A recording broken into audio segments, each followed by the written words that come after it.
জাতীয় নির্বাচনের আগে দেওয়া প্রতিশ্রুতিগুলো বাস্তবায়নের লক্ষ্যে ১৮০ দিনের বিশেষ কর্মপরিকল্পনা নিতে যাচ্ছে নবগঠিত বিএনপি সরকার। এই সময়ের মধ্যে প্রতিটি মন্ত্রণালয় কি কি কাজ করবে তা বিস্তারিত পরিকল্পনা দ্রুত প্রধানমন্ত্রীর কার্যালয়ে জমা দেওয়ার নির্দেশ দেওয়া হয়েছে। সচিবালয়ে প্রধানমন্ত্রী তারেক রহমানের সভাপতিত্বে অনুষ্ঠিত মন্ত্রিপরিষদের এক বৈঠকে এই সিদ্ধান্ত নেওয়া হয়েছে।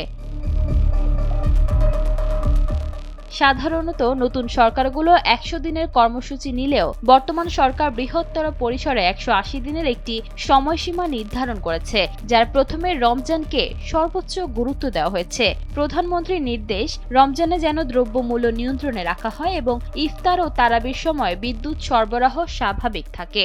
এছাড়া আইনশৃঙ্খলা পরিস্থিতির আরও উন্নতি এবং জ্বালানি খাতে যাতে কোনো সংকট তৈরি না হয় সে বিষয়ে সংশ্লিষ্ট মন্ত্রীদের সজাগ থাকার পরামর্শ দেওয়া হয়েছে। দরিদ্র মানুষের সহায়তায় দ্রুত ফ্যামিলি কার্ড চালুর বিষয়েও প্রস্তুতি নিতে বলেছেন প্রধানমন্ত্রী।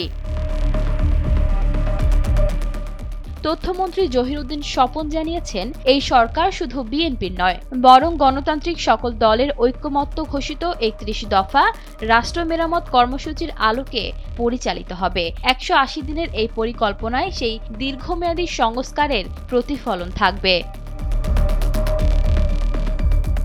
সংশ্লিষ্ট মন্ত্রীদের তৎপরতা বৈঠক শেষে স্বরাষ্ট্রমন্ত্রী সালাউদ্দিন আহমেদ, অর্থ ও পরিকল্পনা প্রতিমন্ত্রী জোনায়েদ সাকি এবং পররাষ্ট্র প্রতিমন্ত্রী শামা ওবায়দ ইসলাম নিজ নিজ মন্ত্রণালয়ের অবস্থান তুলে ধরেন।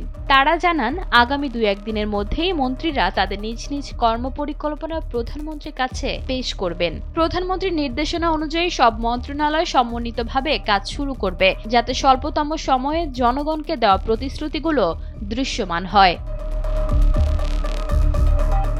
সীতা আক্তার, সময়ের আলো।